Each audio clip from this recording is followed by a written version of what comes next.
Now, China obviously is not the only country that has been targeted by the United States protectionist tariffs. The European Union as a collective bloc has also been targeted. And where we are right now in South Africa, this country has also been targeted. Its steel industry is facing import tariffs of 25%. There are about 7,000 jobs directly at risk as a result of those tariffs.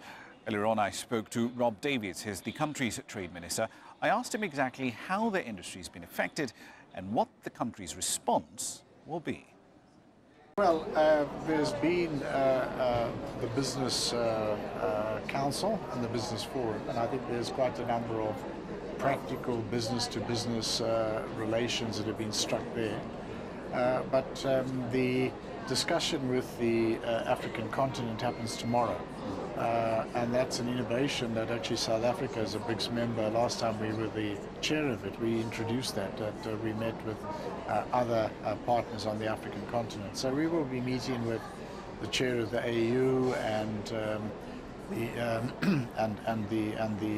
number of representatives of all of the different regional economic communities. Since you're here, I have to ask you about trade issues.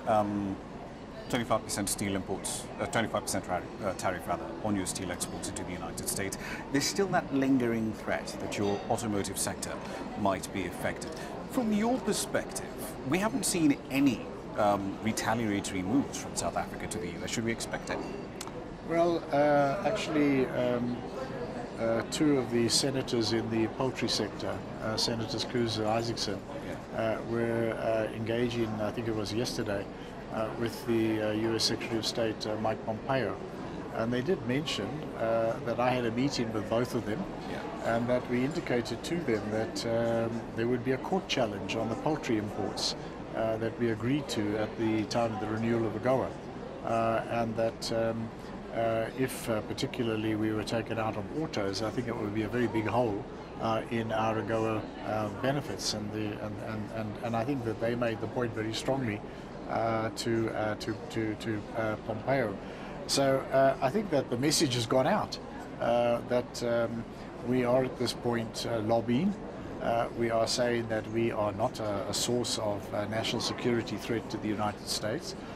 In fact, some of those steel imports are still going there. People are just paying the 10%. The 25% on aluminium is a bit more of a barrier. But we pointed out, we're 0.4% of their auto imports. We're not a cause of any of their problems. So we consider ourselves to be collateral damage in trade wars which are not of our making. So we are lobbying at this moment and arguing a case for us not to be included. But if we do continue down this road, as everyone says, there won't just be one loser, us. There'll be other losers as well. But just to be clear, are you planning at any point in time to essentially retaliate against the United States? Well, what I'm saying is that the matter will be decided for us by our courts. Because some of our poultry producers have indicated they're going to go to court, and the concession that was given was linked to our continued participation in AGOA.